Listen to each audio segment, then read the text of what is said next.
Test 2.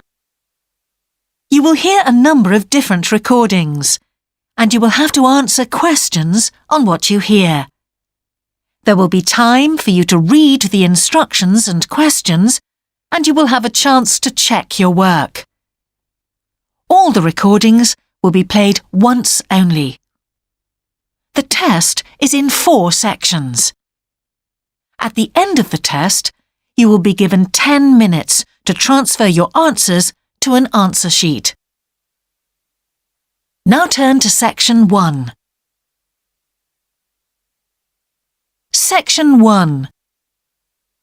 You will hear a student talking to the student accommodation officer at a college. First, you have some time to look at questions 1 to 5.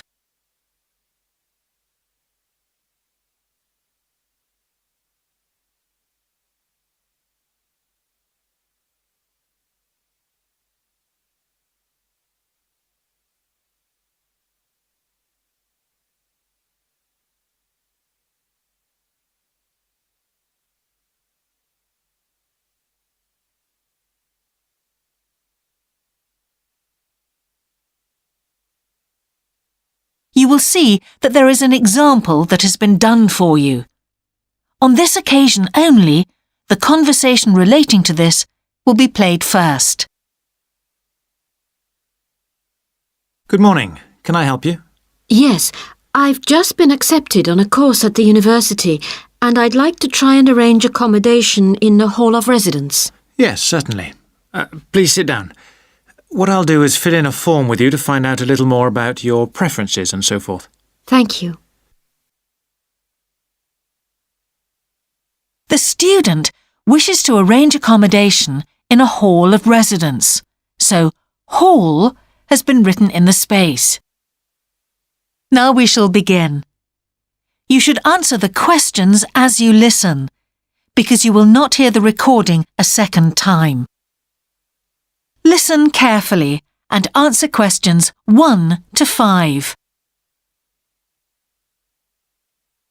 Good morning. Can I help you? Yes, I've just been accepted on a course at the university and I'd like to try and arrange accommodation in a hall of residence. Yes, certainly. Please sit down. What I'll do is fill in a form with you to find out a little more about your preferences and so forth. Thank you. So, first of all, can I take your name? It's Anu Bhatt. Could you spell your name, please? Yes, ANUBHATT. Thanks. And could I ask your date of birth? The 31st of March, 1972. Thank you. And where are you from? India. Oh, right. And what will you be studying? I'm doing a course in nursing. Right, thank you. And how long would you want to stay in hall, do you think? Well, it'll take 3 years, but I'd only like to stay in hall for 2. I'd like to think about living outside for the 3rd year. Fine. And what did you have in mind for catering? Do you want to cook for yourself or have all your meals provided? That's full board. Is there something in between? Yes, you can just have evening meal provided, which is half board. That's what I'd prefer. Yes, a lot of students opt for that. Now, with that in mind, do you have any special diet, anything we should know about? Yes, I don't take red meat. No red meat. Before you hear the rest of the conversation, you have some time to look at questions 6 to 10.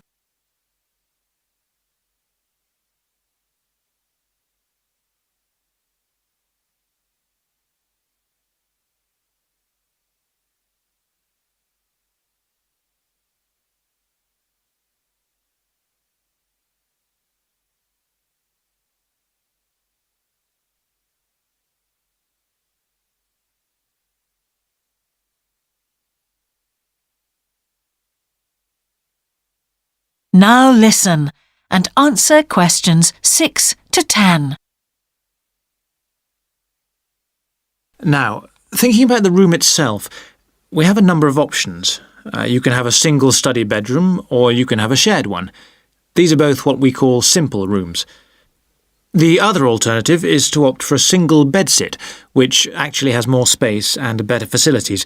There's about £20 a week difference between them. Well, actually my grant is quite generous and I think the bedsit sounds the best option. Lovely. I'll put you down for that and we'll see what availability is like. Now, can I ask some other personal details which we like to have on record? Yes, of course. I wonder if you could let us know what your interests are. This might help us get a closer match for placing you in a particular hall. Well, I love the theatre. Right. And I enjoy sports, particularly badminton. Ah, that's worth knowing. Now, what we finish with on the form is really a list from you of what your priorities are in choosing a hall, and we'll do our best to take these into account. Well, the first thing is I'd prefer a hall where there are other mature students, if possible. Yes, we do have halls which tend to cater for slightly older students. And I'd prefer to be out of town. That's actually very good for you because we tend to have more vacancies in out-of-town halls. Lucky. Yes. Anything else? Well, I would like somewhere with a shared area, a TV room, for example, or something like that. It's a good way to socialise. It certainly is. That's it. Now, we just need a contact telephone number for you. Oh, sure, I'll just find it. It's 667549. Great. So we'll be in contact with you as soon as possible. That is the end of section 1. You now have half a minute to check your answers.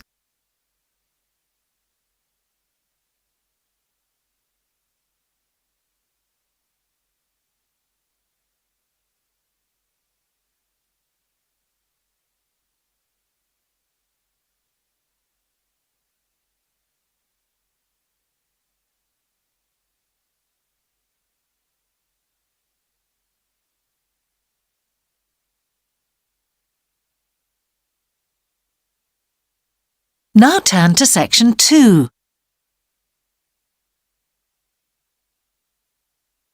Section 2. You will hear a man giving a talk to new members of a wildlife club in the south of England. First, you have some time to look at questions 11 to 13.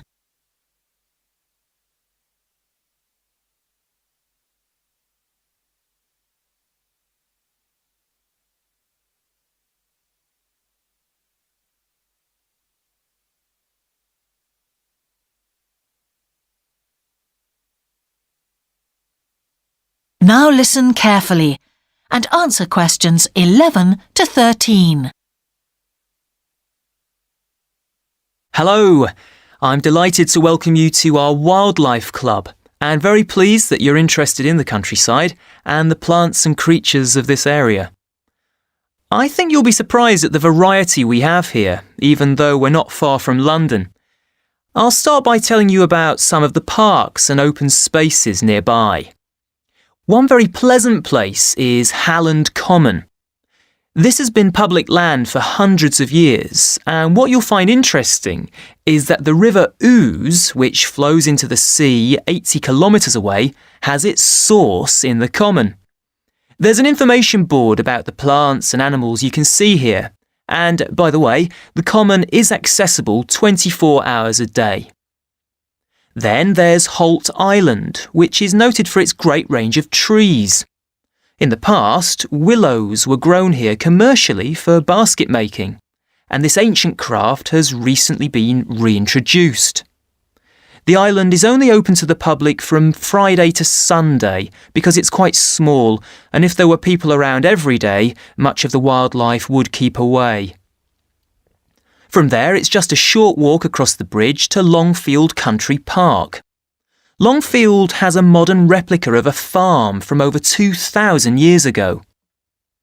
Children's activities are often arranged there, like bread making and face painting. The park is only open during daylight hours, so bear that in mind if you decide to go there. Before you hear the rest of the talk, you have some time to look at questions 14 to 20.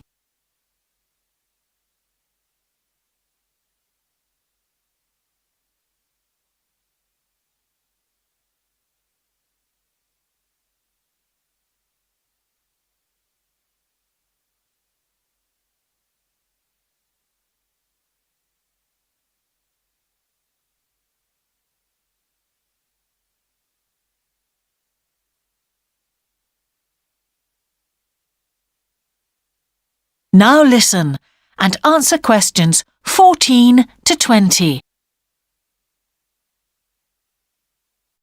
Longfield Park has a programme of activities throughout the year, and to give you a sample, this is what's happening in the next few days.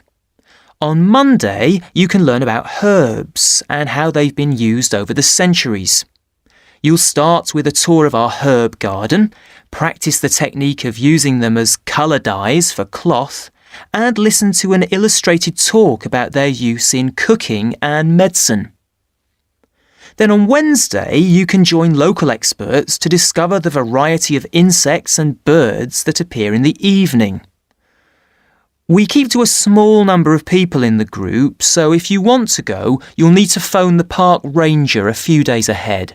There's a small charge which you should pay when you turn up. I'm sure you're all keen to help with the practical task of looking after the park, so on Saturday you can join a working party. You'll have a choice of all sorts of activities, from planting hedges to picking up litter, so you'll be able to change from one to another when you feel like it. The rangers will be hard at work all day, but do come and join in, even for just a short while. One thing, though, is to make sure you're wearing something that you don't mind getting dirty or torn. And finally, I'd like to tell you about our new wildlife area, Hinchingbrook Park, which will be opened to the public next month. This slide doesn't really indicate how big it is, but anyway, you can see the 2 gates into the park and the main paths. As you can see, there's a lake in the northwest of the park with a bird hide to the west of it at the end of a path, so it'll be a nice, quiet place for watching the birds on the lake. Fairly close to where refreshments are available, there's a dog walking area in the southern part of the park, leading off from the path. And if you just want to sit and relax, you can go to the flower garden. That's the circular area on the map, surrounded by paths. And finally, there's a wooded area in the western section of the park, between 2 paths. OK, that's enough from me, so let's get on and have a look. That is the end of section 2. You now have half a minute to check your answers.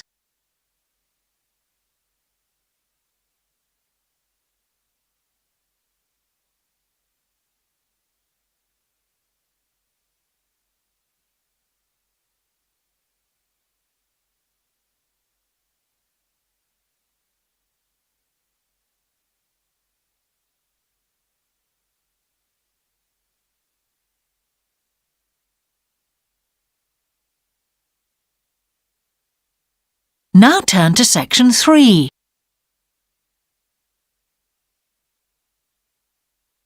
Section 3. You will hear the Director of Studies in an English Language Centre and a student representative talking about their Self-Access Centre. First, you have some time to look at questions 21 to 24.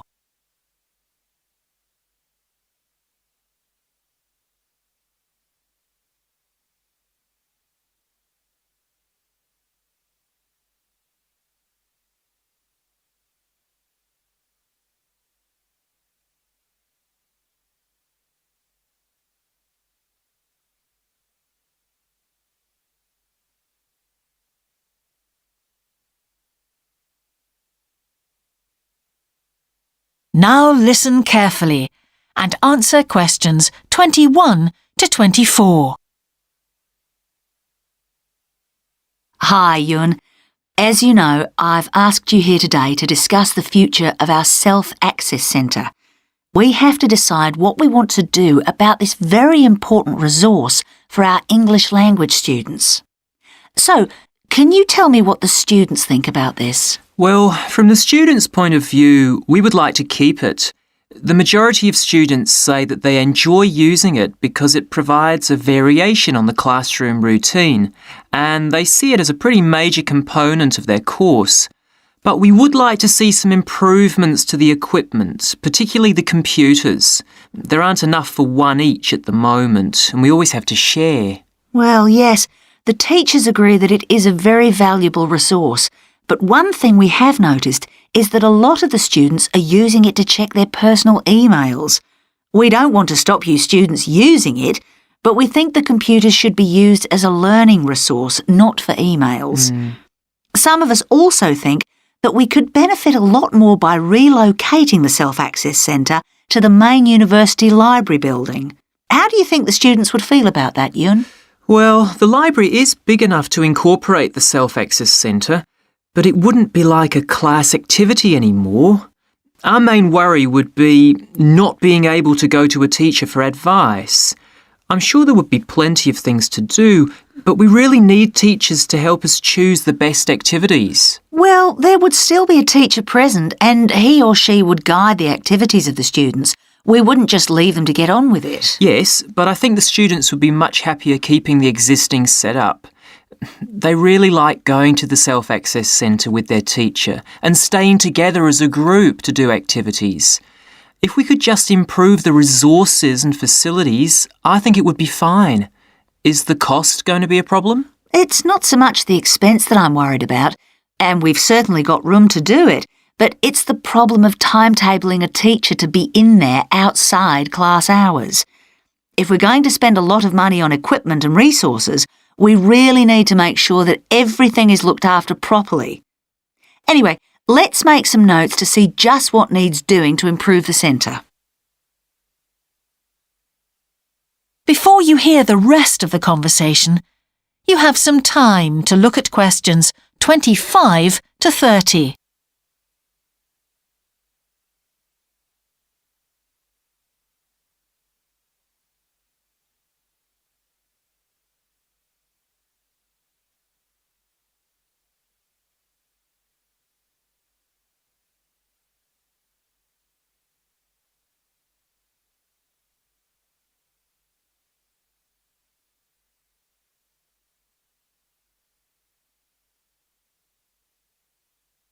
Now listen and answer questions 25 to 30.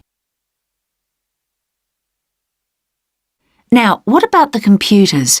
I think it might be a good idea to install some new models. They would take up a lot less room, and so that would increase the workspace for textbooks and so on. That would be great. It is a bit cramped in there at times. What about other resources?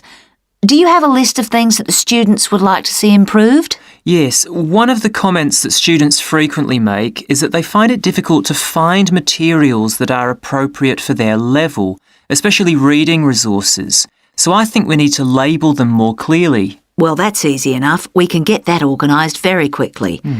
In fact, I think we should review all of the study resources as some of them are looking a bit out of date. Definitely. The CD section especially needs to be more current. I think we should get some of the ones that go with our latest course books and also make multiple copies. Good. Now, I was also thinking about some different materials that we haven't got in there at all. What do you think of the idea of introducing some workbooks?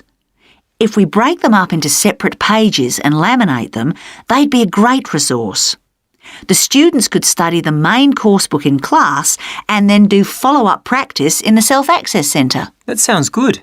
OK, now finally we need to think about how the room is used. I'll have to talk to the teachers and make sure we can all reach some agreement on a timetable to supervise the centre after class. But we also need to think about security too, especially if we're going to invest in some new equipment. What about putting in an alarm? Good idea.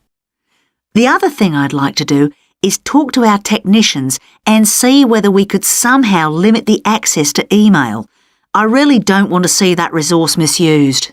What about if we agree to only use it before and after class? Yes, that would be fine. OK, anyway, that's great for now. We'll discuss it further when we've managed to sort. That is the end of section 3. You now have half a minute to check your answers.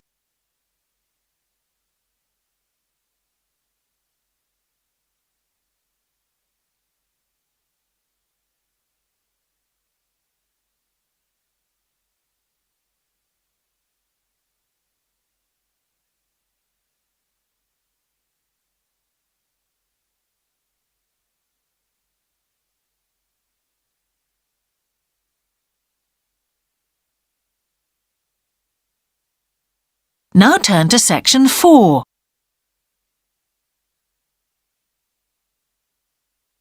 Section 4. You will hear the beginning of a lecture about business cultures.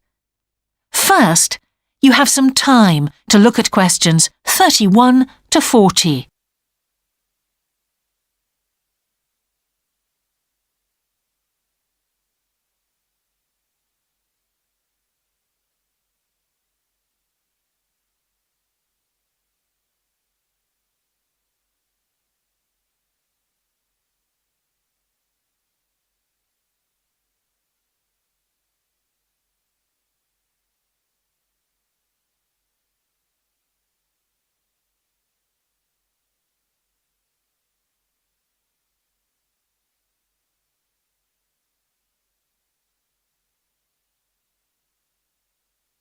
Now listen carefully and answer questions 31 to 40. Good morning, everyone. Now, whether you're going to university to study business or some other subject, many of you will eventually end up working for a company of some kind. Now, when you first start working somewhere, you will realize that the organization you've joined has certain characteristics.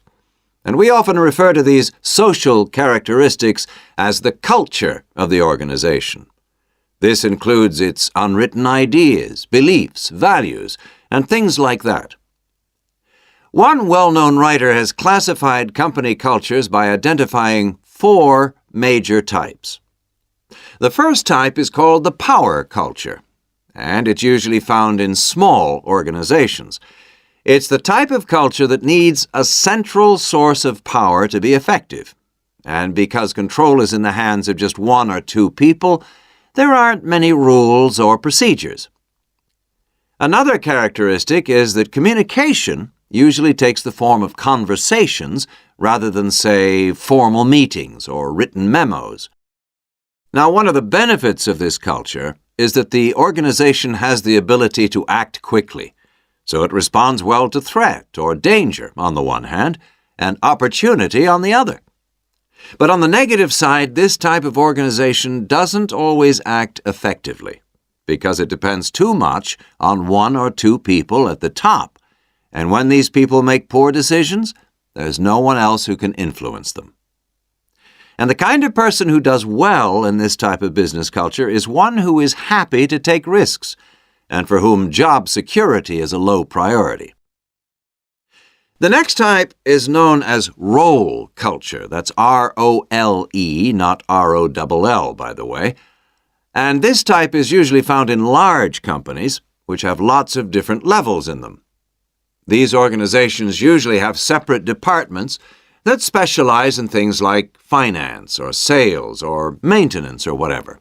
Each one is coordinated at the top by a small group of senior managers, and typically everyone's job is controlled by sets of rules and procedures.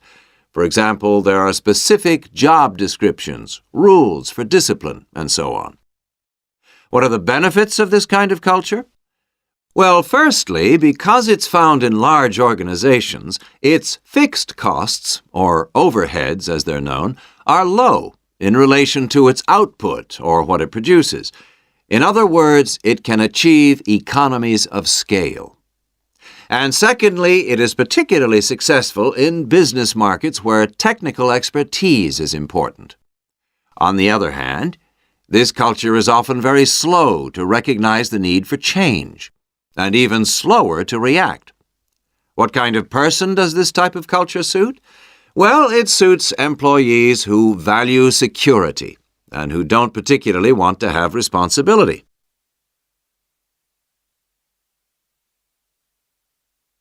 Moving on now to task cultures. This type is found in organizations that are project-oriented. You usually find it where the market for the company's product is extremely competitive, or where the products themselves have a short lifespan. Usually, top management delegates the projects, the people, and other resources, and once these have been allocated, little day-to-day control is exercised from the top, because this would seem like breaking the rules. Now, one of the major benefits of this culture is that it's flexible. But it does have some major disadvantages, too. For instance, it can't produce economies of scale or great depth of expertise. People who like working in groups or teams prefer this type of culture. And finally, the fourth category is called the person culture. This type is quite unusual. That is the end of section 4. You now have half a minute to check your answers.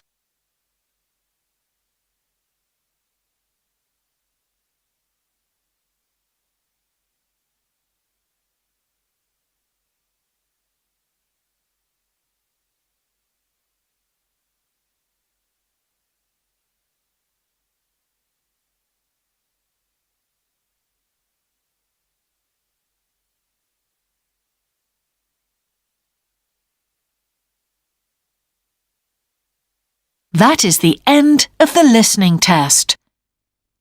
In the IELTS test, you would now have 10 minutes to transfer your answers to the answer sheet.